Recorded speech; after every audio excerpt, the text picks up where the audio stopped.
నమస్తే, welcome to TS3 news channel. నేను సిరి. ప్రస్తుతం తెలంగాణలో రాజకీయ పరిణామాలు అయితే కొత్త పార్టీలు బాగా అయితే తీమర్ మల్లనే కావచ్చు, కవిత కావచ్చు, కొత్త పార్టీలతోనైతే వాళ్ళు ముందుకు వచ్చిండ్రు.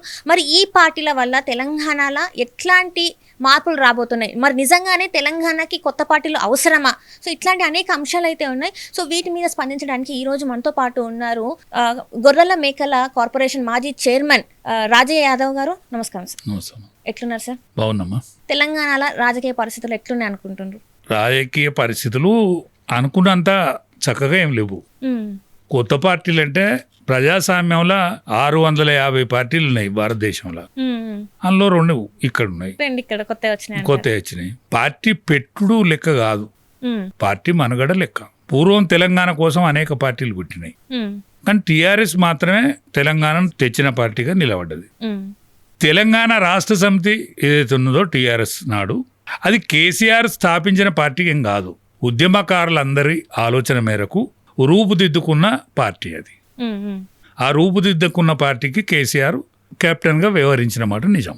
తెలంగాణ రావడానికి కారణం కేసీఆర్ అని నమ్ముతారా, లేకపోతే ఇంకా బలమైన కారణం? కేసీఆర్ ఒక పార్టీ మాత్రమే. ఇప్పుడు మావోయిస్ట్ పార్టీ, ఓట్లను నమ్మని పార్టీ తెలంగాణ కోసం తీర్మానం చేసింది ఆనాడు. ఏదైతే ఏకైక ప్రతిపక్ష పార్టీగా ఉన్నటువంటి పార్టీ బీజేపీ పార్టీ ఆనాడు తీర్మానం చేసింది కాకినాడలో, ఒక ఓటు ఎత్తే 2 రాష్ట్రాలు ఇస్తాము అని. 3 రాష్ట్రాలు ఏర్పడ్డాయి, 4వ రాష్ట్రం ఏర్పడేదే. కానీ వెంకయ్య నాయుడు అనేటువంటి నాయకుని యొక్క పుణ్యాన, ఆయన యొక్క కుట్రపూరితమైన ఆలోచన విధానం కోసం ఆనాడు ఇచ్చే తెలంగాణ, వచ్చే తెలంగాణ ఆగిన మాట నిజం. ఆ కాలంలోనే వచ్చేది 3 రాష్ట్రాలు ఏర్పడిన నాడు 4వ రాష్ట్రం తెలంగాణ ఏర్పడాలి. వెంకయ్య నాయుడు పురుషార్థుడు ఏదైతున్నదో, ఆయన కుల గజ్జితోటి చంద్రబాబు నాయుడు తెలంగాణలో చంద్రబాబు నాయుడుకు ఎదురుండద్దు, తెలుగుదేశం పార్టీ కమ్మ నాయకులకు ఎదురుండద్దు అనే కక్షపూరితమైన ఆలోచన విధానానికి పదును పెట్టినటువంటి నాయకుడు వెంకయ్య నాయుడు. వెంకయ్య నాయుడు పుణ్యాన ఆగింది పార్టీ, లేకపోతే ఆనాడు రాష్ట్రం ఆగింది. లేకపోతే 1200 మంది బలిదానాలు కాకపోదురు, కేసీఆర్ కుటుంబం రాకపోవు. ఇవాళ గుజరాత్ లో ఒక పార్లమెంట్ సీటు గెలిచింది, తెలంగాణలో ఒక పార్లమెంట్ సీటు గెలిచింది. ఇవాళ గుజరాత్ రాష్ట్రం బీజేపీ ఏ స్థాయిలో ఉన్నది, ఇవాళ తెలంగాణలో ఏ స్థాయిలో ఉన్నది పార్టీ. ఆనాడు ఇక్కడ కూడా ఒక పార్లమెంట్ సీటు గెలిచింది. జంగారెడ్డి గారని ఒక గొప్ప నాయకుడు 69లో జనసంఘ్ పేరుతో గెలిచిండు. దాని తర్వాత ఆయన జనసంఘ్ పార్టీతో గెలిచిండు, దాని తర్వాత జనతా పార్టీతో గెలిచిండు, దాని తర్వాత బీజేపీతో గెలిచిండు. 3 సార్లు ఎమ్మెల్యే, ఒక పార్లమెంట్ మెంబర్. ఏమీ కాకుండా కేంద్రంలో ఏమీ కాకుండా చూసింది ఈ పురుషార్థుడు వెంకయ్య నాయుడు. అంటే తెలంగాణకు అన్యాయం చేసిండంటారు. తెలంగాణకు తీరని అన్యాయం ఎవరన్నా చేసిండే అది వెంకయ్య నాయుడు మాత్రమే.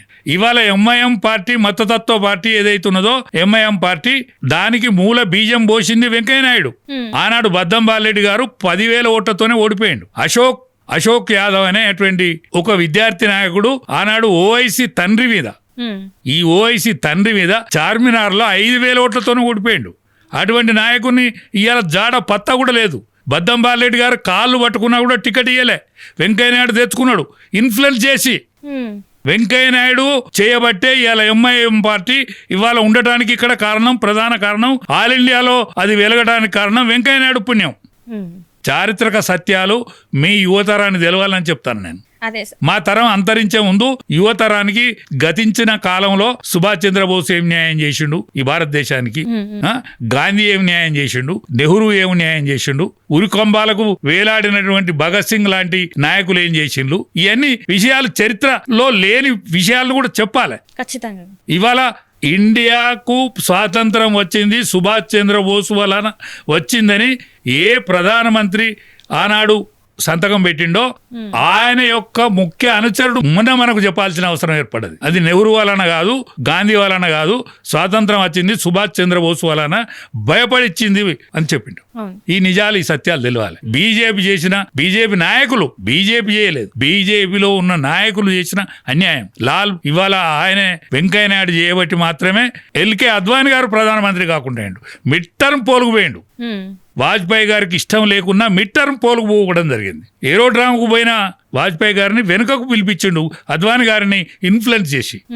ఏ ప్రజాబలం లేనిటువంటి నాయకుడు ఆ స్థాయికి, ఏది ఆల్ ఇండియా స్థాయికి, ఆల్ ఇండియాలో అధ్యక్షుడైన స్థాయికి ఆయన శిష్యుడు కిషన్ రెడ్డి గారు ఆల్ ఇండియా యువమోర్చా నాయకుడు అయింది. తెలంగాణలో ఏం బలం లేని వాళ్ళని తీసుకుపోయి అక్కడ నాయకులను చేసింది అద్వానీ గారు. అద్వానీ గారికి చేసిన అన్యాయం ఏంటిదంటే ఆయన ప్రధానమంత్రి కాకుండా చేసింది. అంటే ఈ సత్యాలు తెలిసి ఉండాలి, ఈనాడు యువతరానికైనా తెలిసి ఉండాలని నేను చెప్తా ఉన్నా. ఎందుకంటే మా తరంలో నేను ఆల్ ఇండియా అధ్యక్షుడు అద్వానీ గారు ఉన్నప్పుడు నేను వరంగల్ జిల్లాకు అధ్యక్షుడు కాబట్టి నేను నిజాలు చెప్పాలని. మీరు బీజేపీలో ఉన్న నాయకుల గురించి ఇట్లా మాట్లాడుతున్నారు సార్, మీరు నిజంగా బీజేపీలో ఉన్నారా? నన్ను బీజేపీలో మొన్ననే సస్పెండ్ చేశారు. సస్పెండ్ చేసి ఎందుకంటే మీరు వాళ్ళకి వ్యతిరేకంగా మాట్లాడుతున్నారు కాబట్టి, నిజాలు మాట్లాడతాను కాబట్టి, నిజాలు మాట్లాడుతున్నాను కాబట్టి, నిజాలు వాళ్ళకు వ్యతిరేకంగా ఉన్నాయి కాబట్టి నేను నిజాలు మాట్లాడతాను కాబట్టి. అంటే వాస్తవాలు ఏమేమి జరిగినాయో గతంలో జరిగినాయి, ఇప్పుడు జరుగుతున్నాయి, మీరు ప్రజల ముందు పెడుతున్నారు, యువతరం ముందు పెడుతున్నారు కాబట్టి మిమ్మల్ని సస్పెండ్ చేసిండ్రు. సస్పెండ్ కూడా ప్రజాస్వామిక పద్ధతిలో చేయలేదు.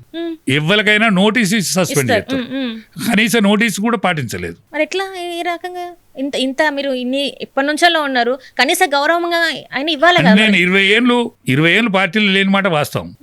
ఎందుకంటే 20 ఏళ్ళు తెలంగాణ ఆరాటం కోసం ఆనాడు ఒక్క రాష్ట్రం ఒక ఓటు 2 రాష్ట్రాలు ఇచ్చే కాకినాడ తీర్మానాన్ని పట్టించుకోలేదు కాబట్టి నేను టీఆర్ఎస్ లో కేసీఆర్ తోని ప్రయాణం చేసినాం, తెలంగాణను సాధించినాం, తెలంగాణను తెచ్చిన తెలంగాణ తెరలు చేస్తాడు కాబట్టి కేసీఆర్ని ఇడిచిపెట్టి నేను ఈ పార్టీలో కూడా రాననుకున్నా.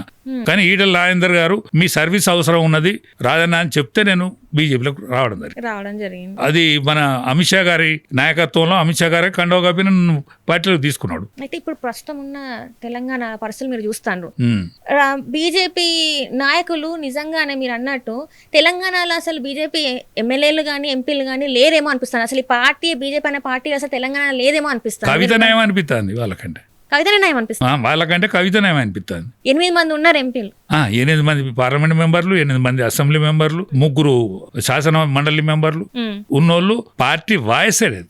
ఇక్కడ తెలంగాణలో హైడ్రా అనేది ఒకటి జరుగుతుంది, అన్ని కూల్చివేతలు జరుగుతుంటే ఒక్క బీజేపీ నాయకుడు కూడా అక్కడికి పోయి వాళ్ళకి మద్దతు ఇస్తామని చెప్పి చెప్పలేదు. ఈ ఒక్క ఈటల రాజేందర్ గారు తప్ప.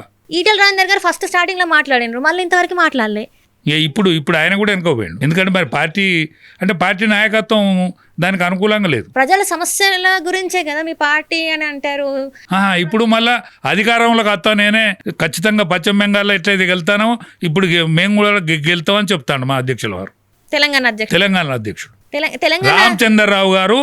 చెమట వడిచి ఇప్పటి వరకు ఒక పోలీస్ ఆయనను ఎదిరించలేదు, ఒక కూల్చివేతకు వ్యతిరేకంగా అడ్డం పోలేదు. ఇక్కడ పార్టీని గెలిపిస్తానంటాడు. మొన్న సర్పంచ్ల ఫోర్త్ మెంబరు, మున్సిపాలిటీల అధ్వాన స్థితి, మున్సిపాలిటీలలో మీరు కలిసి పోటీ చేయలే అని నేను సూచన చేస్తే అది పాటించక మళ్ళా మీరు కలిసి పోటీ చేయలేదు, 48% ఓట్లు వచ్చిన మీరు వెనుకున్నారు, 38% వచ్చినప్పుడు రాజ్యం చేస్తాడు. ఇకనైనా బుద్ధి తెచ్చుకోవాలి. మీరు పవన్ కళ్యాణ్ పెట్టి వాళ్ళు అమిత్ షా గారు మన నరేంద్ర మోడీ గారు ఏదో ప్రయత్నం చేస్తాడని చెప్పిన కింద రామచంద్రరావు గారికి కోపం వచ్చి నాకు నోటీసు కూడా ఇవ్వకుండా సస్పెండ్ చేసిండు. అంటే మీరు పవన్ కళ్యాణ్ గారిని అంత ఆయన ఒక అంటే అందరికీ అన్ని రకాలుగా మంచి చేస్తానని మీరు ఎట్లా నమ్ముతున్నారు? ఎందుకంటే తెలంగాణలో ఆయనకి అంత మంచి పేరు లేదు కదా. ఏమంటానంటే ఒక్కటేనండి, ఆయన కర్ణాటకలో ప్రచారం చేసిండు, ఢిల్లీలో ప్రచారం చేసిండు, మహారాష్ట్రలో ప్రచారం చేసిండు, ఇవాళ తమిళనాడులో ఆయన ప్రచారం చేసిండు. ఇప్పుడు ఆయన ఆరోగ్యం మంచిగా లేక ఇంట్లో ఉండకపోవచ్చు, కానీ అన్ని దిక్కుల ఇవాళ దక్షిణాదిలా నమ్మిన నాయకుడు అవుతాడు. ఇవాళ అమిత్ షా గారు కానీ లేకపోతే మోడీ గారు కానీ ఆయనను ఒక క్లీన్ ఇమేజ్ కింద తీసుకొని ఆయనను ఉపయోగించుకుంటారు. ఇవాళ ఆంధ్రాలో మనకు ఫేసే లేకుండే, ఆంధ్రాలో మన ఇవాళ ఉన్నది, మన వాల్యూ మనకున్నది, ఆంధ్ర రాష్ట్రంలో మన వాల్యూ మనకున్నది. అందుకనే ఇవాళ పవన్ కళ్యాణ్ నమ్ముతానని నేను అనుకుంటాను. అక్కడ నమ్ముతాను, కానీ ఇక్కడ తెలంగాణలో మొన్న మధ్య చూస్తుంటే కొన్ని కామెంట్స్ చేసిండు తెలంగాణ గురించి. తెలంగాణ వాళ్ళ దిష్టి తాగడం వల్లనే ఇక్కడ ఉన్న కొబ్బరి చెట్లన్నీ ఎండిపోయి మొండల్లాగా ఉండిపోయినాయి అని చెప్పేసి మాట్లాడారు. ఒక్క కొబ్బరి చెట్ల విషయం రాజకీయం మొత్తం కాదు కదా, కాదు కరెక్టే. మన రాష్ట్రాన్ని ఇంతగానం కష్టపడి తెచ్చుకున్న రాష్ట్రం గురించి ఇట్లా మాట్లాడితే మరి కరెక్ట్? ఒకటమ్మా, కొబ్బరి చెట్లను మాట్లాడినంత మాత్రాన రాష్ట్రాన్నో రాష్ట్ర ప్రజలను గురించి మాట్లాడినట్టు కాదు కదా. అది సందర్భం ఏంటిదో, సమయం ఏంటిదో, వచ్చిన సందర్భం ఏంటిదో దాన్నే మనం పట్టుకొని వేలాడద్దు కదా. ఆ వ్యతిరేకత వల్లనే వద్దని అనుకున్నారేమో అనుకోవచ్చు కదా మరి. ఇక్కడ అప్పుడు చూసుకున్నట్టయితే ఆ కామెంట్స్ అట్లే కాదండి, ఆయనే మున్సిపల్ పురపాలక సంఘ ఎన్నికలలో పాల్గొని ప్రచారం చేస్తానని అనుకున్నాడు. అనుకున్నారు, అవును. దానికి ఇక్కడ ఉన్న నాయకత్వం అడ్డమైంది. ప్రచారం చేస్తాను లాభమే జరగదు కదా. ఇప్పుడు యువతరంలో ఆయనకు క్లీన్ ఇమేజ్ ఉన్నది. ఇవాళ సినీ పరిశ్రమ కూడా మామూలు ఏం కాదు. ఇవాళ ఇక్కడ మన దగ్గర ఎన్టీ రామారావు గారు అయితేంది, ఎన్టీ రామారావు స్థాపించిన తెలుగుదేశం పార్టీ అయితేంది, అనేక సంవత్సరాలు మనకు అన్నం లేకుండా మాది వరకు అన్నం దొరకడు కష్టం ఉండే. ఎన్టీ రామారావు ప్రభుత్వం రాకముందు గడక తప్ప ఇక్కడ ఏం దొరకకపోయేది. 2 రూపాయల కిలో బియ్యం పెట్టిన తర్వాతనే రైస్ దొరికింది మనకు. అనేక సంక్షేమ పథకాలు వచ్చినాయి. ఆయన అనుసరించి అనేక మంది సంక్షేమ పథకాలు తెచ్చిండ్రు. ఇవాళ కేసీఆర్ గారు రైతుల ఎడల, ఇవాళ కరెంటు ఎడల, నీళ్ళ ఎడల ఇలా స్పందించే విధానం అంటే ఒక్కొక్క నాయకుడు ఒక్కొక్క విషయం మీద స్పందిస్తారండి. అట్లనే పవన్ కళ్యాణ్ స్పందన కూడా ఇవాళ దక్షిణాదిలో వాళ్ళు వాడుకుంటా ఉన్నారు, వాడుకోవాలని అనుకుంటా ఉన్నారు. ఈ విషయమే నేను గ్రహించిన తప్ప నేను గ్రహించింది ఏం లేదు. నేను అంతకన్నా ముందుకు పోయింది కూడా ఏం లేదు. అంటే ఇప్పుడు మనం స్టార్టింగ్లో మాట్లాడుకున్నట్టు బీజేపీ పార్టీ ఉన్నది, సెంట్రల్ పార్టీ మొత్తం చూసుకున్నట్టయితే. ప్రాంతీయంగా చూసుకున్నట్టయితే ఇప్పుడు చూసుకే అధికారంలో కాంగ్రెస్ ఉన్నది, ప్రతిపక్షంలోనేమో బీఆర్ఎస్ ఉన్నది, ఆ తర్వాత మీరు అంటే బీజేపీ ఉన్నది.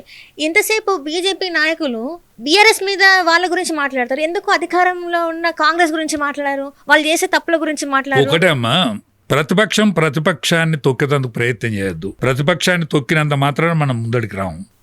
మన లోపం ఏమున్నదో కనుక్కొని మన లోపాన్ని దిద్దుకొని ఇవాళ యూత్ లో ఫాలోయింగ్ కు బీజేపీకి ఉన్నది. ఉన్నది యూత్ లో ఫాలోయింగ్ ఉన్నది. అంటే 18 ఏళ్ల నుంచి 31 ఏడు ఉన్నోడు అందరు 30 ఏళ్ల వరకు ఉన్న యూత్ అంతా నరేంద్ర మోడీ కంట్రోల్లో ఉన్నారు. వాళ్ళు హిందూ బీజేపీ, వాళ్ళు Hindu BJP, fundamental Hindu BJP అయిన వాళ్ళు. అందుకనే వాళ్ళకు నాయకుడు లేడు, వాళ్ళకు లేని నెల లీడర్ ఎవరి దగ్గర ఉన్నారు? టీఆర్ఎస్ దగ్గర లీడర్ ఉన్నాడు, క్యాడర్ ఉన్నాడు, ఒక్కటైతే రాజ్యం వస్తుంది. లేకుంటే మీ విభేదాలు, అంతర్గత కలహాలతో బీజేపీ, కుటుంబ కలహాలతో టీఆర్ఎస్, ఇట్లా బీఆర్ఎస్ ఇట్లనే ఉంటే వాడు కాంగ్రెస్ పార్టీనే పరిపాలిస్తుంది. కాంగ్రెస్ పార్టీ రావాలని అనుకుంటాను. ఆల్ ఇండియాలో మొత్తం యావత్ భారతావనిలో కాంగ్రెస్ పార్టీ వెనుకంజలో ఉన్నది. ఈ ఒక్క తెలంగాణలో మాత్రమే ఇవాళ కర్ణాటకలో రాజ్యం ఉన్నది, హిమాచల్ ప్రదేశ్లో రాజ్యానికి రావడానికి సిద్ధంగా ఉన్నది. ఉన్నొక్క తెలంగాణ అంతర్గత విభేదాలతో మీరు, కుటుంబ కలహాలతో వాళ్ళు ఇట్లనే ఉంటే కరెక్ట్ కాదు కదా అని నా ఓటోని అంటాను. నా ఓటోని కాదు, నా ఓటోలో అనేక మంది సూచనలు చేస్తాను, అందులో నేను ఒకరిని. ఈ సూచన పాటిస్తే ఇక్కడ బీజేపీకి బనగడ ఉంటుంది. ఇక్కడ ఒక బీసీ ఉద్యమం, బలమైన ఉద్యమం ఉన్నది. ఈ బీసీ ఉద్యమాన్ని ముందుకు తీసుకెళ్లాలంటే పోయినసారే బీజేపీ మెజారిటీ వస్తే మేము బీసీ ముఖ్యమంత్రిని చేస్తాం అన్నారు. బీసీ ముఖ్యమంత్రిని చేయాలని అనుకుంటే మీరు ఒక అడుగు వెనుకకేసుకొని అందరినీ కలుపుకుపోయి ముందడి పోతే మంచిదని నా సూచన. అంటే ఎప్పుడైతే బండి సంజయ్ గారిని అధ్యక్ష పదవి నుంచి దించిండ్రో ఇప్పుడే ఇక్కడ బీఆర్ఎస్ మొత్తం తపేల్ మన కింద పడింది అని చాలా మంది మాట్లాడిండ్రు. అది బీజేపీ తీసుకున్న ఒక రాంగ్ స్టెప్ అని చెప్పేసి మస్తు మంది, అంటే ఎందుకు అంటే పీక్ లో తీసుకెళ్లిన బండి సంజయ్ గారిని ఎందుకు తీసేసిండ్రు? ఒకటే అమ్మా, అది తీసేసుడు కరెక్ట్ ఏం కాదు, కరెక్ట్ కాకపోవచ్చు. కానీ బండి సంజయ్ 3 సంవత్సరాల కంటే ఎక్కువ అధ్యక్షునిగా ఉండలేడు కదా. 3 సంవత్సరాల కంటే ఎక్కువ అధ్యక్షుడిగా ఉండలేరు కదా. కానీ మళ్ళీ ఆయన తీసేసినాక అదే కిషన్ రెడ్డి గారి నాయకత్వంలో, అంటే ఆయన నాయకత్వం కాదు, నాయకత్వం అనుకోవచ్చున 8 మంది పార్లమెంట్ మెంబర్లు గెలిచిండ్రు. అంటే 8 ఏళ్ళు 56, ఇంకో 6-7 సీట్ల బలం, అంటే అన్ని సీట్లు వచ్చినాయి కదా. దాన్ని నిలబెట్టుకోకపోవడం తప్పు, దాన్ని ముందుకు తీసుకుపోకపోవడం తప్పు. తీసుకోవద్దని అసలు ఒక్క నాయకుడు అన్న బీజేపీలో ఇప్పుడు చూసుకున్నట్టయితే బండి సంజయ్ గారు, కిషన్ రెడ్డి గారు, రఘునందన్ రావు, ధర్మపురి అరవింద్ గారు, డీకే అరుణ గారు, నగేష్ గారు, ఇట్లా చెప్పుకుంటూ పోతే ఇంతమంది, ఈటెల రాజేందర్ గారు, ఇంతమంది ఉన్నారు, మంచి నాయకులు ఉన్నారు. ఎందుకు మరి ఇప్పుడు మేము నమ్మాలంటే ముందుకు వచ్చి మేము ఉన్నామని ధైర్యం మాకు ఎందుకు ఇస్తలేరు? ఇయ్యకపోవడే కదా. అంటే కేంద్ర నాయకత్వం 5 రాష్ట్రాల ఎన్నికలైన తర్వాత ఏకైక రాష్ట్రం మిగిలేది తెలంగాణ. వాళ్ళు ఖచ్చితంగా ఈ విషయాన్ని పట్టించుకుంటారు. రేపు 9వ తారీఖు ఏదో ఇక్కడ మన మోడీ గారు మీటింగ్ కూడా పెడతా ఉన్నాడు. ఇంతటితో ఇడిచిపెడతారని నేను అనుకుంటలేను. ఇప్పుడే స్టార్ట్ అవుతుంది అంటారు. అవును, ఇప్పుడు మళ్ళీ 2000 అంటే ఎన్నికలు, జనరల్ ఎలక్షన్స్ ఎప్పుడు వచ్చినా కూడా అది 28 కావచ్చు, 29 కావచ్చు, ఖచ్చితంగా మీరైతే గెలుస్తారా అంటారు. అంటే గ్రౌండ్ లోకి వెళ్ళి మీరు ఇంతవరకు అసలు ప్రజలతో ఇంటరాక్ట్ అవ్వలేదు కదా. ఒకటే అమ్మా, ప్రజలలో ఉన్నది, పార్టీలో లేదు కావచ్చు కానీ ప్రజలలో ఉన్నది. అంటే మీరు చెప్పేది ఏంటంటే ప్రజలలో ఇంకా ఫాలోయింగ్ ఉంది బీజేపీకి అని చెప్పేసి అంటారు. కానీ ఇక్కడ చూసుకున్నట్టయితే ప్రజలు అంటే యూత్ ఒకటే కాదు, మీరు యూత్ గురించి మాట్లాడినారు, కానీ ఓటేసేది అందరూ. ఇప్పుడు ఈ మధ్యకాలంలో చూసుకున్నట్టయితే మీ మీద ఇంకా వ్యతిరేకత వచ్చింది, మీ నాయకులు ఎవ్వరు మాట్లాడట్లేదని బాగా బయట వినిపిస్తుంది. అంటే రైతుల గురించి చూసుకున్నట్టయితే యూరియా సమస్య గురించి మాట్లాడితే ఎవరు మాట్లాడతలేరు, అనేక సమస్యలు ఉన్నాయి. మరి మీరు దీని మీద ఎట్లా సైలెంట్గా ఉంటారు? ఒకటే అమ్మా, ఎవరు సైలెంట్గా ఉన్నా సైలెంట్గా లేకున్నా, ఉద్యమం చేసినా చేయకున్నా, రెండు పార్టీలు కలిస్తే రాజ్యం అవుతుందమ్మా. వీళ్ళకి రెండు పార్టీలు మన రాకేష్ రెడ్డి గారు అన్నట్టు బీఆర్ఎస్ అండ్ బీజేపీ రెండు పార్టీల కలయికతోటి ప్రభుత్వం ఏర్పడుతుంది. ఇక్కడ ఈ రెండింటికి సోయి ఉంటే ప్రభుత్వం కావాలని అనుకోవాలనుకుంటే ప్రజల ఆలోచన మేరకు వీళ్ళు కలుస్తారు. వాళ్ళ కోసం ఎవరు కలవడమ్మా, కానీ ప్రజలు ఇట్లా అనుకుంటాను అని తెలిసిన మరుక్షణం వీళ్ళు కలుతారు, అన్ని మర్చిపోతారు, ఒకటే నిమిషం మర్చిపోతారు. నోటికి వచ్చినట్టు తిట్టుకున్న వాళ్ళు అన్న అని మాట్లాడుకుంటారు. కానీ ఈ రెండు పార్టీలు కలిస్తే మాత్రమే ఇక్కడ ఖచ్చితంగా రాజ్యం వస్తుంది. లేకపోతే ఈ రాష్ట్రం యొక్క విముక్తి కాంగ్రెస్ నుంచి జరగదు. కాంగ్రెస్కి 5 పైసల పలుకుబడి లేదమ్మా, కానీ లేకున్నా కూడా రాజ్యం అదే చేస్తూ ఉన్నది. వీళ్ళు రెండు పార్టీలు కలయిక తప్పదు. ఎందుకంటే ప్రజాభిప్రాయం అట్లున్నది కాబట్టి. ప్రజాభిప్రాయం ఉంటే ఏవైనా కలుతుంది. 70 ఏళ్ల ప్రజాభిప్రాయం మేరకు జైల్లో పుట్టింది జనతా పార్టీ, జైల్లో జనతా పార్టీ పుట్టింది. కానీ మొన్న చూసుకున్నట్టయితే మీరు అంటుంది ఏంటంటే మీకు ఉంది అని అంటారు, కానీ మొన్న జీవన్ రెడ్డి గారు చూసుకున్నట్టయితే బీఆర్ఎస్ వైపే మొగ్గు చూపిండు, బీజేపీ వైపు మరి మొగ్గు చూపడలే కదా. ఒక్కటేనమ్మా, జీవన్ రెడ్డి ఆయన మనుగడ కోసం, ఆయన పిల్లలు రాజకీయ జీవితం కోసం జీవన్ రెడ్డి గారిని పోగొట్టుకుంటూ కాంగ్రెస్ పొరపాటు. ఇప్పుడు ఆయన అక్కడ గెలిచిన ఎమ్మెల్యే అవసరం ఆయన వాళ్ళకి అంతగా లేదు, అంతగా లేకుండే. జీవన్ రెడ్డి గారు ఎవ్వరు లేనప్పుడు కాంగ్రెస్ పార్టీని పట్టుకుని ఏడ్చిండు ఆయన. జీవన్ రెడ్డిని పోగొట్టుకుంటూ కాంగ్రెస్ పార్టీ దురదృష్టం అది. అక్కడ వీళ్ళ టీఆర్ఎస్ ఎమ్మెల్యేని కలుపుకున్న ఎమ్మెల్యే అవసరం వీళ్ళకు లేదు. జీవన్ రెడ్డిని పోగొట్టుకోకపోనుండ్రి. జీవన్ రెడ్డి పోయినంత మాత్రాన కాంగ్రెస్ పార్టీకి నష్టం తప్ప టీఆర్ఎస్కి వచ్చిన లాభం ఏమీ లేదు. దాని పేరు మీద ఒక పండుగ అయింది. ఆ పండుగ పేరు మీద కేసీఆర్ బయటకు వచ్చిండు, ఆయన ఆరోగ్యంగా కనిపించిండు. ఆయన మాట్లాడినంత ఆ గంట మాత్రంలో మాట్లాడినంత మాత్రాన తెలంగాణలో మొత్తం ప్రజానికంకి అంతా ఒరిగింది ఏమి లేదు. కానీ తెలంగాణలో వాళ్ళ పార్టీ ప్రతినిధులకు, వాళ్ళ పార్టీ నాయకత్వానికి కొంత జీవం వచ్చిన మాట నిజం. ఆ పార్టీ సమావేశం సక్సెస్ అయిన మాట నిజం. కానీ మీరు తెలంగాణలో, నేను 20 ఏళ్ళ పోరాటంలో ఉన్న తెలంగాణలో ఆనాటి సమావేశాలు, ఆనాటి యొక్క వాలంటరీ ఆర్గనైజేషను, ఆనాడు ట్రాక్టర్ల మీద బండ్ల మీద వాలంటరీగా సద్దులు కట్టుకొని వచ్చిన సన్నివేశాలు వేరు. ఏ మీటింగు కనిపించలేదు కాబట్టి కనిపించిన మీటింగే పెద్దది అనిపిస్తుంది మనకు. ఇవాళ అప్పట్లో ఉన్న సందర్భాలు వేరు, పరిస్థితులు వేరు, ఇప్పుడున్న సందర్భాలు పరిస్థితులు వేరు. ఈ సందర్భంగా కనిపించిన ఈ వాకిలెడుపు మీటింగే పెద్ద మీటింగ్ అనిపిస్తుంది. ఏ చెట్టు లేని కాడ ఆమెదో పెద్ద వృక్షం, వటావృక్షం. ఆమె చెట్టు నేను వెక్కిరించడం లేదు, కానీ వటావృక్షం అయితే కాలేదు.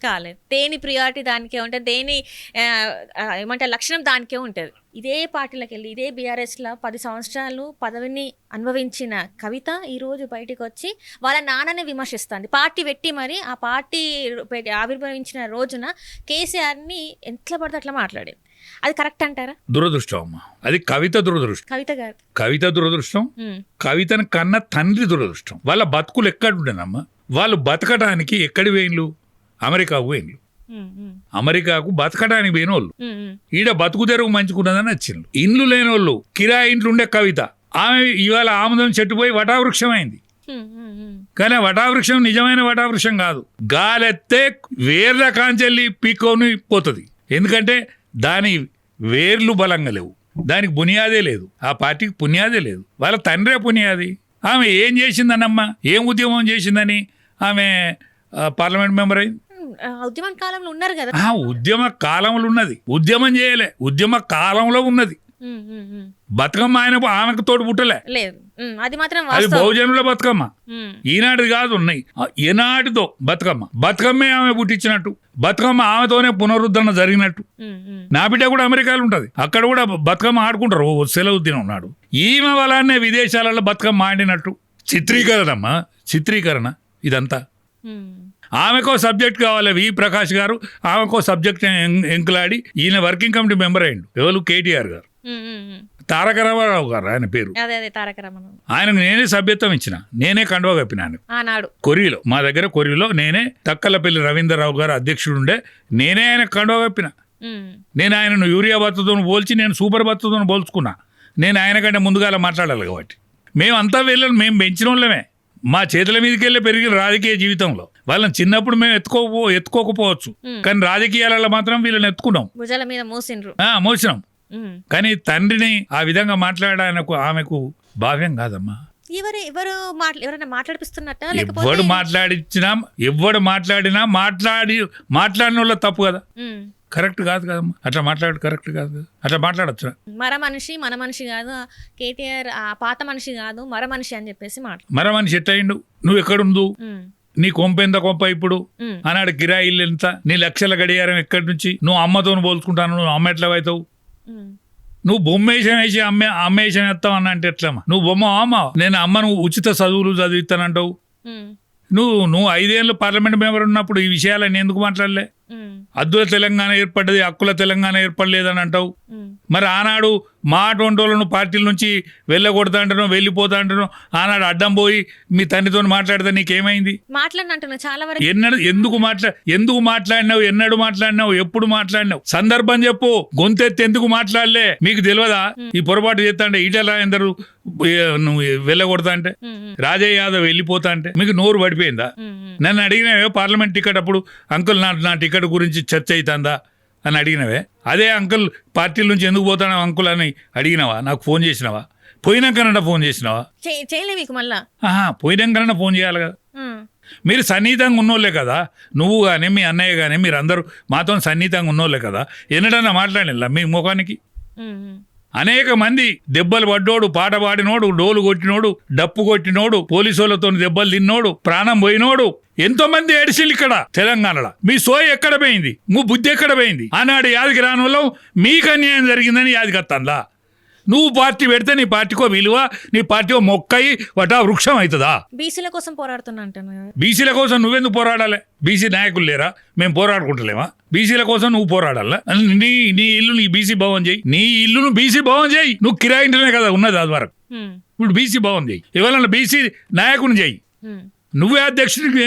ఇప్పుడు నువ్వు టీఆర్ఎస్, అది టీఆర్ఎస్ఏ, ఆ సేనకు అధ్యక్షుడిని ఒక బీసీని చేయి. నువ్వు వర్కింగ్ ప్రెసిడెంట్ ఉండు, నీకు మాట వస్తుంది కాబట్టి, నీ పైసలు అక్కర ఉన్నాయి కాబట్టి, నీ పైసలు ఖర్చు పెట్టాలి కాబట్టి బొమ్మనే చెయ్యి. ఇంకా కరిగేని బొమ్మనే కదా చేసింది. నిన్ను ఆలోచించకుండా చేయరు కదా, జిష్టి బొమ్మనన్నా చేయరాదు. ఈ తొందరపాటు నిర్ణయాలు అంటారా మరి? ఇవన్నీ తొందరపాటు నిర్ణయాలు. ఈ షాప్ పేరు వినా ఇంకేమైనా దొరుకుతుందా? ఈ షాప్ పేరు వినా ఏమన్నా షాపే అంటారు. షాపే, పార్టీ కాదు, అదో షాపు. చెప్తున్నారు కదా 4 లక్షల ఉద్యోగాలు ఇస్తా అని చెప్తుంది. ఇక్కడ ఎట్లిస్తావు, ఏడదిస్తావు? ఉచిత విద్య అంటుంది. ప్రైవేట్ పాఠశాలలో కూడా ఉచిత విద్య అని చెప్తుంది. అసలు ఇది సాధ్యమవుతుంది అంటారా? మల్లన్న కూడా చెప్తా ఉండే, మల్లన్న చెప్పేదంటే రైట్ టు ఎడ్యుకేషన్ అనేది ఏంటంటే ఫీజులు ఉండద్దు అనేది. నిజమేనమ్మా, ఫీజులు ఉండకుండా చేయగలుగుతాడా ఎవడన్నా? మరి ఫీజులు ఉండకుండా చేయగలుగుతారా?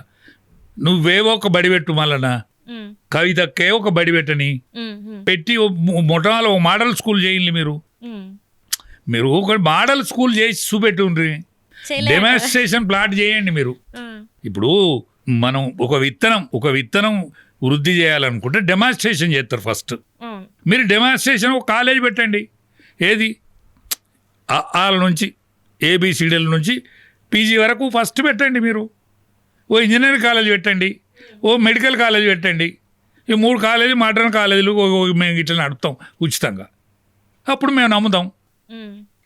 ఇట్లా ఉచిత కాలేజీలు ఇవన్నీ అనే కన్నా ఉన్న ప్రభుత్వ పాఠశాలని మంచి పునరుద్ధరణ చేస్తే అయిపోతుంది కదా. ఇప్పుడు ఇవాళ ముఖ్యమంత్రి గారు ప్రైవేట్ విద్యా సంస్థలను, ప్రైవేట్ మన హాస్పిటల్స్నే ఆయన కదా పునరుద్ధరించి. ప్రభుత్వ హాస్పిటల్ కానీ ప్రభుత్వ విద్య కానీ ఇదంతా మంచిగా కలిసింది కదా. ఉస్మానియా హాస్పిటల్ చూసుకుంటే ఎట్లున్నది మనకి, దాని పరిస్థితి ఎట్లా ఉన్నదో చూస్తాను. అవును, వర్షం పడితే ఎట్లా అయిపోతుందో చూస్తాను. దాని గురించి ఎవరు మాట్లాడతారు? అచ్చా, యూనివర్సిటీలు అన్నీ కూడా అదే. కాకతీయ యూనివర్సిటీ కానీ ఇవాళ ప్రతి యూనివర్సిటీ కానీ అధ్వాన స్థితులు ఉన్నాయి. మరి ఎందుకు దీని మీద స్పందించారు? గురుకుల పాఠశాలన మధ్యాహ్నం ఏదైతే తింటారో అక్కడ విషపూరితమైన ఆహారం తిని వాళ్ళకి ఫుడ్ పాయిజన్ అవుతుంది, హాస్పిటల్ పాలవుతుండ్రు. దీని మీద ఇంతవరకు మరి విద్యాశాఖ మంత్రి అంటే మళ్ళీ విద్యాశాఖ మంత్రి అంటే మళ్ళీ ముఖ్యమంత్రి ఇంతవరకు మరి దీని మీద మాట్లాడతారు. ఆయన కేశవరావును పెట్టుకున్నాడు, శాతకానికి పెద్ద మనిషి ఆయన పెట్టుకున్నాడు. ఆయన కూడా మళ్ళీ బీఆర్ఎస్ నుంచి వచ్చిన వాళ్ళే కదా.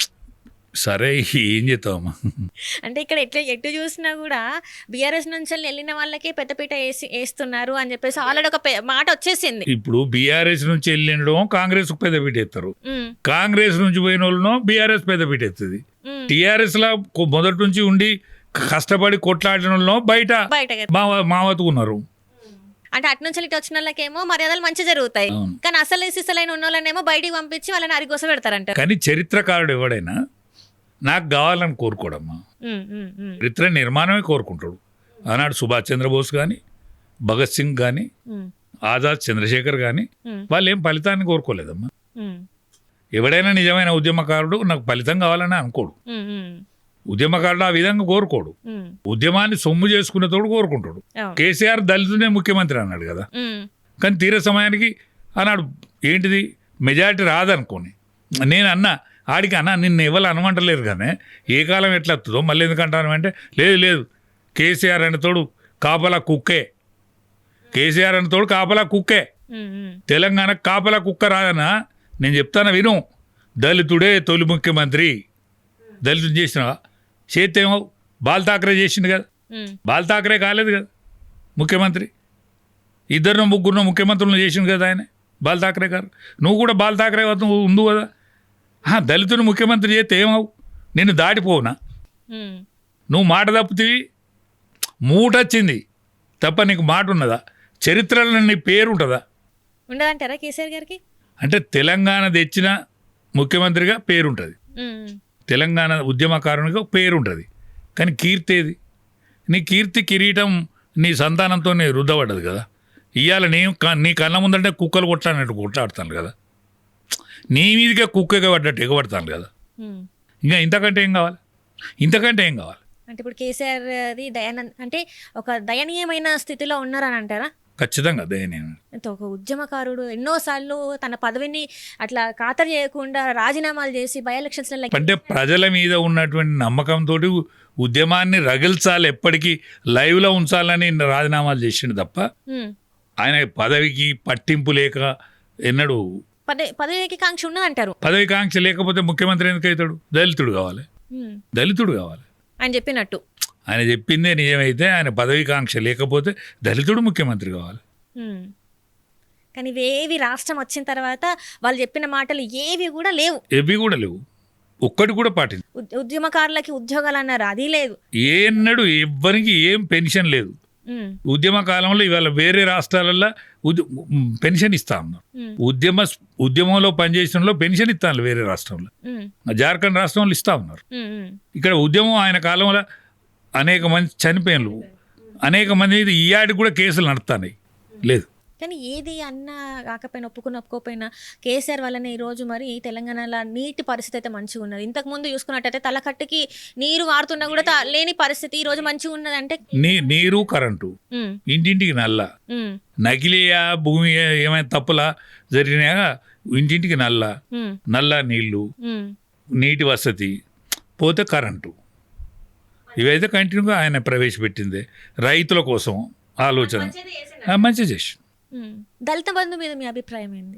దళిత బంధు అది ఆచరణీయమైనటువంటి ఆచరణ సాధ్యం కాని ఆలోచన చేసిండు, అందుకనే ఫెయిల్ అయ్యిండు. ఒక హుజరాబాద్లో తప్ప ఎక్కడ ఇయ్యలే, హుజరాబాద్లో తప్ప ఎక్కడ ఇయ్యలే. అది ఈటల రాజేందర్ మీద ఇట్లయితే ఓడిపోతాడు కావచ్చు అని దళిత బంధు ఇచ్చిండు తప్ప దళితులకు సరి అయిన పోషణ, సరి అయిన విద్యా విధానం వాళ్ళని అట్లా పోషించాలి తప్ప దళిత బంధు అని ప్రతి ఒక్కరికి ఒక కారు ఇచ్చే, ప్రతి ఒక్కరికి ఒక పొగలేనిచ్చే ఏం చేసుకోవాలి వాళ్ళు? 10 లక్షలు ఏం చేయాలి వాళ్ళు పాపం? అయితే అందరికి ఇచ్చిందా అంటే కొందరికి ఇచ్చిండ్రు. ఏంటికి అర్హులైన వాళ్ళకి రాలేదు అని చెప్పేసి మళ్ళీ అందులో కూడా ఫుల్ గొడవలు అయితే జరిగినాయి. అంటే ఎక్కడ కూడా అట్లే జరిగిందమ్మా, ఏ స్కీమ్ అయినా అట్లే జరిగింది, ఏ స్కీమ్ కూడా అట్లే జరిగింది. ఒక రైతుల స్కీము, రైతులు కూడా నువ్వు సన్నకారు చిన్నకారు రైతులకు ఇయ్యనుంటివి, సన్నకారు చిన్నకారు రైతులకు ఇవ్వనుంటి. నువ్వు గుట్టలకు చెట్లకు కూడా ఇత్తివి, గడ్డి కంచెలకు కూడా నువ్వు ఇత్తివి, గడ్డి మేపుకునే కంచెలకు కూడా పైసలు ఇత్తివి. ఇంటికి వచ్చినట్టు 100 ఎకరాలు ఉన్న 100 ఎకరాలకు కూడా ఇత్తివి నువ్వు. జమీందారులకు జాగీర్దారు మల్లారెడ్డిని అంటారా మీరు? మల్లారెడ్డి మల్లారెడ్డిని దృష్టిలో పెట్టుకుని కాదు, మల్లారెడ్డి అన్నాడు నాకు వచ్చింది. అవును చెప్పిండు, బహిరంగంగానే చెప్పిండు కదా ఆయన. మల్లారెడ్డి చెప్పిండు ఆయన. కానీ నేనేమంటానంటే మల్లారెడ్డి లాంటి వాళ్ళకు ఇవ్వడం కరెక్ట్ కాదు. సన్నకారు చిన్నకారు రైతులకు నువ్వు ఇంకింత ఫెసిలిటీ ఇవ్వనుంటి, మరింత ఫెసిలిటీ ఇవ్వనుంటి. మల్లారెడ్డి టాపిక్ వచ్చింది కాబట్టి, మల్లారెడ్డి గారు మీ అంటే బీజేపీ పార్టీలో చేరుతున్నారని మస్తు జోరు అయితే ప్రచారం జరుగుతుంది. మరి బీఆర్ఎస్ని వదిలి బీజేపీలోకి వచ్చే ఛాన్స్ ఉందంటారా? మరి ఇదివరకే ఆయన పోతాను అనుకున్నాడు. పోయిన పార్లమెంట్ ఎన్నికలనే ఆయన మల్కాజ్గిరి పార్లమెంట్ కోసం పోయిండు. మల్కాజ్గిరి తప్ప ఇంకేదన్నా అడిగితే ఇస్తామని వాళ్ళు అన్నారు. పోయినసారి ఆయన పోతాడు ఉండే, ఈసారి పోతాడు కావచ్చు. పోతే అయితే వార్తలలో వాస్తవం ఉందంటారు. అయితే ఉన్నదన్న ఆమె కోడల కోసం పోతాడు ఆయన. కోడలతో పాటు ఆయన కూడా పోతాడు కావచ్చు, కొడుకు కూడా పోతాడు కావచ్చు, అల్లుడు కూడా పోతాడు కావచ్చు. ఇప్పుడు ఈ పెరిగే సీట్లన్నీ పట్టణం చుట్టే పెరుగుతాయమ్మ, సీట్లన్నీ పట్టణం చుట్టూ. అందుకనే ఖచ్చితంగా అర్బన్ ఏరియాలో బీజేపీ రావడానికి ఎక్కువ స్కోప్ ఉంటుంది. అందుకనే తెలంగాణలో ఖచ్చితంగా బీజేపీ రేపు ప్రభుత్వంలోకి వస్తుంది. కానీ ఇంకొక పార్టీ కలవకుండా రాదు. ఖచ్చితంగా కాంగ్రెస్ని కలుపుకొని పోరా? ఎందుకంటే కాంగ్రెస్ బీజేపీ మంచిగా మెచ్చుకుంటున్నారు కదా ఇప్పుడు. కాంగ్రెస్ పార్టీ బీజేపీ పార్టీ వ్యతిరేక స్వభావాలు కలిగిన, నేచురల్గా వ్యతిరేక స్వభావాలు కలిగిన ఆలోచన విధానం కలిగిన పార్టీ. వ్యతిరేక స్వభావంతో ఆవిర్భవించింది. అది ఈనాడు కాదు, స్వతంత్ర పోరాటం నాటి నుంచే కాదు. అందుకనే కాంగ్రెస్ పార్టీ బీజేపీ పార్టీ ఎన్నడూ కలవయి. మిగతా పార్టీలకు ఏమన్నా స్కోప్ ఉన్న పార్టీలు కలుతాయి. ఇవాళ శివసేన కలిసింది, ఇప్పుడు మన అక్కడ ఉన్న శరద్ పవార్ అన్న కొడుకు కలిసిండు. అట్లనే కలిసే అవకాశాలు ఉన్న కాడ అట్లా కలుస్తూ ఉంటాయి. మొత్తం అయితే ఇట్లా చేస్తూ ఉంటారు. ఒక్కవేళ సార్ ఇప్పుడు ఏంటంటే కేసీఆర్ ఉన్నంత వరకే బీఆర్ఎస్ పార్టీ, ఒకవేళ కేసీఆర్ అనే వ్యక్తి లేడు అనుకుంటే ఆ పార్టీ రెండుగా చీలే అవకాశం ఉందంటారా? ఒక్కటే అమ్మా, అది చీలదిగా, దానికి స్కోప్ లేదు. చీలది స్కోప్ లేదు. ఈసారి కొద్దిగా గౌరవప్రదమైనటువంటి వాళ్ళ లోపల ఉన్న నాయకత్వం బతికే ఛాన్సెస్ ఉన్నది. ఇప్పుడు వాళ్ళ నాయకత్వం కొంత బతికే ఛాన్స్ ఉన్నది. అంటే ఎవరి వల్ల అంటారు? నేను ఖచ్చితంగా చెప్పాలంటే ఈ పార్టీని తండ్రి కొడుకులు తప్పుకొని హరీష్ రావుకు అప్పచెప్తే ఆ పార్టీలో ఉన్న నాయకత్వం వాళ్ళు బతుకుతారు కాశ్యం. ఎందుకు మీరు హరీష్ రావు గారిని ఎందుకు ప్రతిసారి అంటారు? హరీష్ మొదటి నుంచి కష్టపడ్డాడు అమ్మ పార్టీ కోసం. ఎందుకంటే మాతో పాటు కష్టపడ్డాడు హరీష్. మాకంటే పావులు ఎక్కువ పనిచేసిండు. అట్లా ఆ పార్టీని హ్యాండిల్ చేసేది అంటే కేటీఆర్ కన్నా ఎక్కువ హరీష్ రావుకే ఉన్నదంటారు. అంటే నేనేమంటానంటే కేటీఆర్ లోపల ఏదో గర్వం ఉన్నదని, లేకపోతే ప్రౌడ్నెస్ అని నేనున్నామా, నేను గొల్లిళ్ళలో పుట్టినా, నేను మాట్లాడతా అంటే మంచిగానే ఉంటుంది కావచ్చు, వాడు గొల్లోడు ఉన్నాడు, వాడు ఎట్లా మాట్లాడతానరా అని అనుకోరా.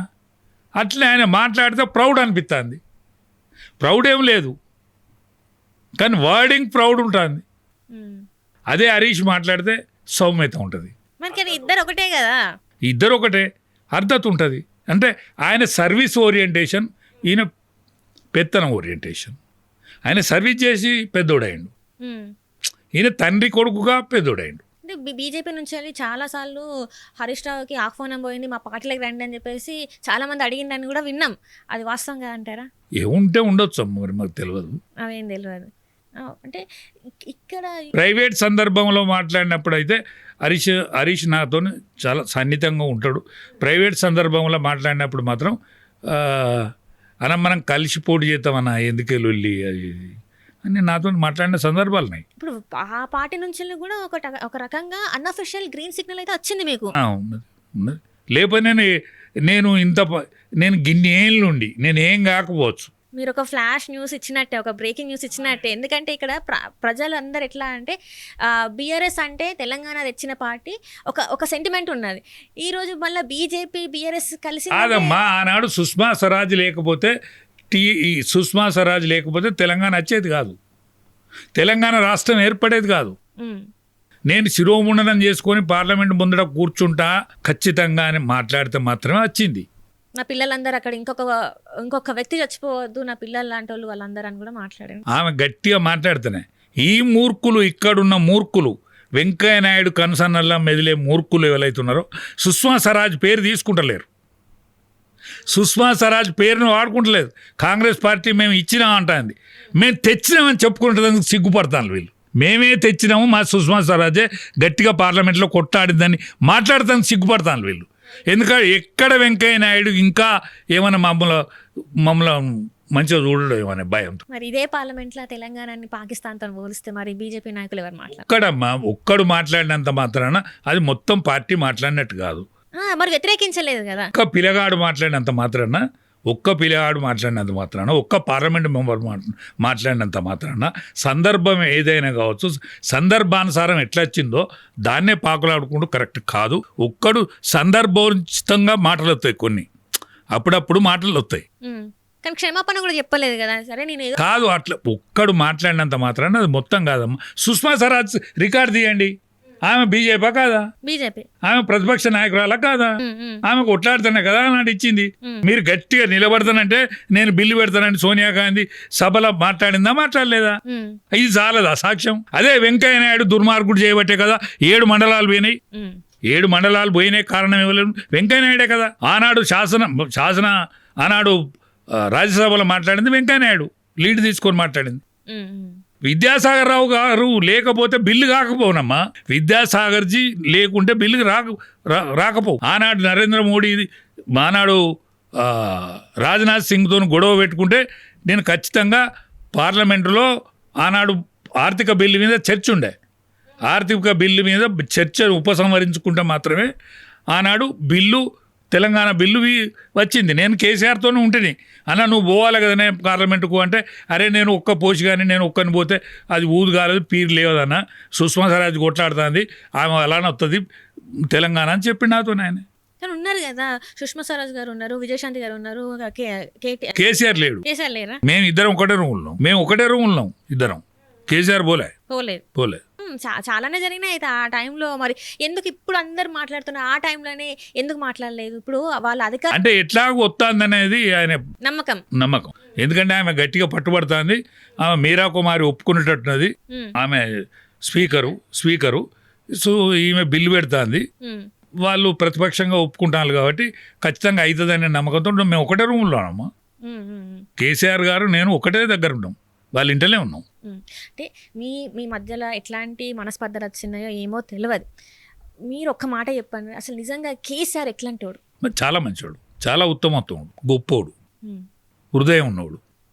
ఈ పొలగాలు చేయబట్టి నాశనం అయిపోయింది, కానీ ఆయన జ్యోతి బస్సు ఉన్నట్టు ఆయనకు అలిసిపోయేదనక ఆయన ముఖ్యమంత్రి ఉన్నాడు. ఈ ఇద్దరు ఎవరైతే కేటీఆర్ వాళ్ళిద్దరు వల్ల ఈ రోజు కేసీఆర్కి ఇట్లాంటి పరిస్థితి వచ్చింది. ఈ దుస్థితి అంటారా? దుస్థితి. ఇప్పుడు మనం చూస్తే రేవంత్ రెడ్డిది ఏమున్నదమ్మా, కేసీఆర్ వద్దనుకుంటే ఆయన పచ్చి తెలంగాణ వ్యతిరేకి, తెలుగుదేశం పార్టీలో పెరిగినోడు. ఆయన వద్దనుకుంటేనే ముఖ్యమంత్రి అయ్యిండు. ఇప్పుడు అన్నో కానీ ఆ పురుషార్థుడు రావద్దు అని ఆయనకు ఓటేయకపోతే కాంగ్రెస్ పార్టీ ఎంకులాడుకొని ఓటేసిండు. బీజేపీకి ఓటేస్తే ఏడ మురిగిపోద్దు అని వాళ్ళు ఊకున్నారు, కాబట్టి ముఖ్యమంత్రి అయ్యిండు. ముఖ్యమంత్రి అవ్వాల్సిన గుణాలు ఏం లేవంటారా? దిల్లీని తిప్పుకోగలిగిండు, ఢిల్లీకి ఏం ఎక్కడున్నదో అరుచుకున్నాడు అంతే. రాష్ట్రానికి ఏం ఉపయోగం అయితే లేదు అంటారు? ఏమీ లేదు. 5 పైసల బిల్ల 2.5 సంవత్సరాలు అవుతుంది ఆయన వచ్చి. చాలు. ఇప్పుడు బీసీల మీద బాగా ప్రేమ ఉన్నదని మాట్లాడతాడు కదా, ఓ బీసీ ముఖ్యమంత్రిని చేయవను. ఆయన బీసీకి ఇవ్వమంటారా కూర్చుని? చేస్తే గొప్పోడు అనిపించుకుంటాడు. ఇప్పుడు శాసన సభల పార్లమెంటులో బీసీలకు రిజర్వేషన్ చేయవని బిల్లు పెట్టియచ్చు. ఏది ఆయన ప్రతిపక్ష నాయకుడు ఉన్నాడు కదా రాహుల్ ఖాన్తో బిల్లు పెట్టితే గొప్పోడు అవుతాడు, చరిత్రకారుడు అవుతాడు. అంటే ఇప్పుడు రేవంత్ రెడ్డి కూడా ఒకవేళ ఆయన సీట్ ఎవరికన్నా ఇచ్చేస్తే అంటే ముఖ్యమంత్రి కూడా ఆయన చేని లాగేసుకుంటారని చెప్పేసి అంటారు. ఒక్కవేళ ఆయనది కూడా ఒకవేళ సీట్ లాగేసుకుంటే ఆయన కూడా మీ పంచనే చేరుతారని చెప్పేసి కూడా వినపడుతుంది. ఉండదమ్మా, ఆయన బీజేపీలో చేరే అటువంటి ఆలోచన. ఎందుకంటే ఆయన కూడా ఆర్ఎస్ఎస్ నుంచి వెళ్ళి వచ్చిన ఆయననే కదా గతంలో. ఆర్ఎస్ఎస్ నుంచి వచ్చినంత మాత్రాన ఇప్పుడు నేను ఆర్ఎస్ఎస్ బ్యాక్గ్రౌండ్ కాదమ్మా. అవును. నేను బీజేపీలోకి వచ్చినాక అధ్యక్షుడిని అయిన తర్వాత నేను ఆర్ఎస్ఎస్ ప్రథమ వర్ష ద్వితీయ వర్ష చేసిన. నేను ఆర్ఎస్ఎస్ బ్యాక్గ్రౌండ్ కాదు. ఆయన ఆర్ఎస్ఎస్ బ్యాక్గ్రౌండ్ అయితే ఆయన బీజేపీలోనే ఉండు కదా. మొదటి నుంచి బీజేపీలోనే ఉండు కదా. ఆర్ఎస్ఎస్లో ఉన్నోళ్ళు అన్ని పార్టీలలో ఉన్నారు ఇవాళ. అండ్ ఇంకొకటి కూడా ఉన్నది సార్, ఏంటంటే మీది దేవుళ్ళ పార్టీ అని చెప్పేసి అంటాను. దేవుళ్ళ పార్టీ ఏంటి సార్? నాకు ఇప్పటికీ చాలా మంది ఏదో దేవుళ్ళ పార్టీ అంటే జనాల కోసం కాకుండా దేవుళ్ళ కోసం చేస్తారా ఇలా అని చెప్పేసి కూడా. అట్లా కాదమ్మా. మరి దేవులకు వీళ్ళు బొమ్మంటే బీజేపీలు బొమ్మంటే బీజేపీ పుట్టక ముందే దేవుడు ఉన్నాడు ఇక్కడ మన దగ్గర. బీజేపీ పుట్టక ముందు, స్వాతంత్రం రాకముందే రాజుల కాలం నుంచి ఈడ దేవుడు ఉన్నాడు. రాజుల కాలం నుంచి ఈడ గోపురాలు ఉన్నాయి. రాజుల కాలం నుంచి ఈడ గుళ్ళు ఉన్నాయి. ఇది బీజేపీ పుట్టిందా? బీజేపీ తర్వాత పుట్టిన పార్టీ. బీజేపీ 80లో పుట్టింది. అంతకంటే ముందుగల జనసంఘం. అని మరి ప్రజలలో ఎట్లున్నదంటే ఎక్కడైనా గుళ్ళల్లో ఏమన్నా అవుతుందంటే తక్కువ ప్రజలకి ఏమన్నా ప్రజలు ఎందుకు పోతలేరు అంట. ప్రజలందరూ ఎందుకు పోతాను గుళ్ళలకు? బీజేపీ బొమ్మంటే పోతాను. తలనీలాల గుండు చేయించుకోమంటే తిరుపతి వెంకన్న దగ్గర పోయి గుండు కుట్టించుకుంటా. ప్రజలలో సెంటిమెంట్ ఉన్నది ఇక్కడ. యావత్ ప్రపంచంలో ఏకైక హిందూ రాష్ట్రం ఇవాళ భారతదేశం మాత్రమే. కాబట్టి ఇది బీజేపీతో పుట్టలేదు, ఇది బీజేపీతో పోదు. ఇప్పటికి ఉండదు. రేపు నెక్స్ట్ ఎన్ని తరాలు వచ్చినా ఆ తరాలు ఉంటుంది. మనం పోతాం కానీ అది అవి అట్లనే ఉంటుంది. రైట్. నేను ఒక ఇంటర్వ్యూలో మీరు చెప్పింది ఏంటంటే ఎవరైతే బీజేపీ నాయకులు ఉన్నారో, ఇప్పుడున్న ఎంపీలు ఎవరైతే ఉన్నారో వాళ్ళు చేయబట్టే తెలంగాణలో బీజేపీ వస్తలేదని మీరు కరాఖండిగా వాళ్ళ పేర్లతో సహా చెప్పిండ్రు. మరి మీకు అంటే ఎట్లాంటి భయం లేదా? మరి ఇట్లాంటి నాకేం భయం అమ్మా. నన్ను ఇప్పుడు పార్టీల నుంచి బహిష్కరించిండ్రు. నాకు ఏ పదవి కావాలని నన్ను కోరుకుంటలేను. కానీ నిజంకు ఒక గొంతుక ఉండాలి. ఆ గొంతుకలో నా గొంతుక కూడా ఉండాలని అనుకున్నతోని నేను. అంతకంటే నేనేం అనుకున్నతోని కాదు, నేనేం ఆశించటోని కాదు. మీరు నేషనల్ పాలిటిక్స్ మీకు తెలుసు కదా. ఇప్పుడు రాఘవ చెద్దా అనేది సెన్సేషన్ టాపిక్. అవును. రాఘవ చెద్దా అనే వ్యక్తి మీ పార్టీ గురించి వ్యతిరేకంగా, అంటే మీరు చేసేవి ఇన్ని అంటే నార్మల్ ఇప్పుడు మిడిల్ క్లాస్ వ్యక్తుల సమస్యల మీద పార్లమెంట్లో మాట్లాడిన ఏకైక వ్యక్తి రాఘవ చెద్దా, ఆమ్ ఆద్మీ పార్టీ ఎంపీ. ఇట్లాంటి వ్యక్తి ఈరోజు అక్కడ రిజైన్ చేసి ఇంకా 10 మంది ఎంపీలతోని బీజేపీలోకి వస్తున్నాడు అని చెప్పేసి. ఎందుకంటే ఒకప్పుడు ఆయననే చెప్పిండు బీజేపీ పార్టీ అంటే వాషింగ్ పౌడర్ అంటే వాషింగ్ మిషన్ లాంటిది, అట్లాంటి పార్టీలకు నేను ఓను అన్న వ్యక్తి ఈరోజు మరి మీ పార్టీ వైపు మొగ్గు చూపుతున్నారు. దీన్ని ఎట్లా చూడాలంటారు? అంటే బీజేపీ రాఘవ చెద్దా ఆలోచనను స్వీకరించినట్లు లెక్క. ఇప్పుడు బీజేపీలో జరిగే పొరపాట్లను లేకపోతే ఆ పార్టీ విధానంలో ఉన్న పొరపాట్లను రాఘవ చెద్దా ఏదైతే ఏరి చూపెట్టిండో బీజేపీ దాన్ని స్వీకరించినట్లు లెక్క. ఈ పొరపాట్లు నిజమే, ఈ పొరపాట్లను మనం దిద్దుకోవాలని ఆలోచనకు వచ్చి మాత్రమే రాఘవ చెద్దాను మరి ఇంకొక 6గురిని ఆయనతో పాటు 7గురిని తీసుకున్నది. అంటే ఆ పొరపాట్లను కూడా బీజేపీ దిద్దుకుంటుంది. ఏ పార్టీ అయినా రోజూ దిద్దుకోవాలి. ఏ మనిషి అయినా తన పొరపాటును రోజూ దిద్దుకోవాలి. ఎప్పుడైనా మన ప్రాణం ఉన్నంత మట్టుకు, మానవ జీవితం ఉన్నంత మట్టుకు రోజూ దిద్దుకునుడే మనిషి యొక్క లక్షణం. రోజు ఒక పొరపాటు కనిపిస్తుంది, ఆ పొరపాటును రేపు చేయకుండా చూసుకోవాలి. ఈ రోజు కనిపించిన పొరపాటును రేపు దిద్దుకోవాలి. సో ఇప్పుడు బీజేపీ పార్టీ ఆ పార్టీ యొక్క తప్పులని దిద్దుకునే ఇదిలో ఉందని దిద్దుకున్నట్టే కదా, లేకపోతే వాళ్ళని ఎందుకు స్వీకరించుకుంటారు? ఎందుకంటే పంజాబ్లో మరి మీరు అధికారంలోకి రావాలంటే కాదమ్మా, అధికారంలోకి రావాలనుకున్నా కూడా వాళ్ళని స్వీకరించాలనుకున్నా కూడా వాళ్ళ యొక్క ఉన్న లక్షణాలను వాళ్ళు దిద్దుకుంటేనే కదా తీసుకునేది, స్వీకరించేది. సో మొత్తానికైతే వీళ్ళు ఇప్పటి వరకు జరిగిన అన్ని కూడా వాళ్ళు రెక్టిఫై చేసుకొని దిద్దుకోవడానికి ఉన్నారు. ఇక్కడ తెలంగాణలో కొంతమంది ఇప్పుడు కిషన్ రెడ్డి గారి గురించి చెప్పాలంటే ఏం చెప్తారు? కిషన్ రెడ్డి ఒక క్రమశిక్షణ కలిగిన లీడరు. అభ్యుదయ భావాలు తక్కువ. ఎందుకంటే ఇవాళ 2 మాత్రమే మనకు పార్లమెంట్ మెంబర్లు ఉన్నారు. 8 మంది పరాయి పార్టీ నుంచి వచ్చిన వాళ్ళే. వాళ్ళను జీర్ణించుకోనుట్లా వీళ్ళు కొంత వెనక ముందు ఆడతాననేది నా అభిప్రాయం. బండి సంజయ్ గారు బండి సంజయ్ గారు కానీ ఇవాళ రామచంద్రరావు గారు కానీ లక్ష్మణ్ గారు కానీ ఈ నలుగురు కూడా ఇంకా దిద్దుకుంటలేరు, దిద్దబడతలేరు. మరి ఈటల రాజేందర్ గారు ఎక్కడో సైలెంట్ అయినట్టు అనిపిస్తలేదా మరి? ఎందుకు అవుతాడమ్మా? ఆయనకుండే ఉద్దేశం ఆయనకుంటది, ఆయనకుండే పరిచయాలు ఆయనకున్నాయి, ఆయనకుండే బీసీ కార్డు ఆయనకున్నది, ఆయనకుండే ఉత్తమోత్తమైన రికార్డు ఆయనకున్నది. పోరాటంలో అనేక సంవత్సరాలు ఆయన మాతో పాటు తిరిగినోడు కాబట్టి ఆయన పోరాటమే ఆయనకు ఆయుధం. ఇవాళ భారతదేశంలో ఏకైక పెద్ద పార్లమెంటరీ కాన్స్టిట్యున్సీకి నాయకత్వం వహించే నాయకుడు ఆయనే. ఆయనకి ఎన్ని మంచి లక్షణాలు లేకపోతే ఇవాళ పేదల పాలిటి పెన్నిది. ఒక రోజు 100 మంది ఆయన ఇంట్లో అన్నం తింటారు, టిఫిన్ చేస్తారు.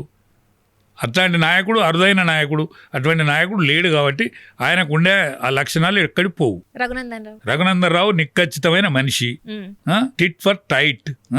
ఏ మాటకైనా దేనికైనా ఆన్సర్ ఉంటుంది, ఆచరణ ఉంటుంది, ఆచరణ యోగ్యమైన వ్యక్తి. అటువంటి వాళ్ళు పార్లమెంట్లో ఉండదగిన వ్యక్తులు. ప్రమోద్ మహాజన్ లాంటి వ్యక్తి, ఇటువంటి మంచి వ్యక్తులు పార్లమెంట్లో వెలిగిళ్ళు. ఈయన కూడా ఒక వెలుగుతాడు. నిక్కచ్చితమైన మనిషి. ఆయన కూడా రాజకీయ కుటుంబం, అది రాజకీయ పెద్ద కుటుంబం. అది అదొక కల్పవృక్షం కింద లెక్క. కరెక్ట్, అందరూ కూడా కరెక్టే అవుతారమ్మా. అందరు కరెక్ట్ కాక దిద్దుకోక తప్పదు. ఎవడైనా దిద్దుకోక తప్పదు. టైం వస్తుంది దేనికైనా, దిద్దుకోక తప్పదు. ఎవ్వరైనా దిద్దుకొని రేపు ముందడికి అడిగేయాల్సిందే, లేకపోతే కేంద్రం చెవులు బట్టి వినిపిస్తుంది. Right sir. అంటే మన రాష్ట్రంలో జరుగుతున్న అన్నిటి గురించి చాలా చక్కగా మాట్లాడి, కొత్త పార్టీల గురించి కూడా చాలా చక్కగా మాట్లాడినారు. అంటే మా లాంటి వాళ్ళకి, ఇప్పుడున్న యూత్కి అప్పుడు గతంలో జరిగిన అనేక విషయాల్ని మాకు తెలియజేసినందుకు ధన్యవాదాలు సార్.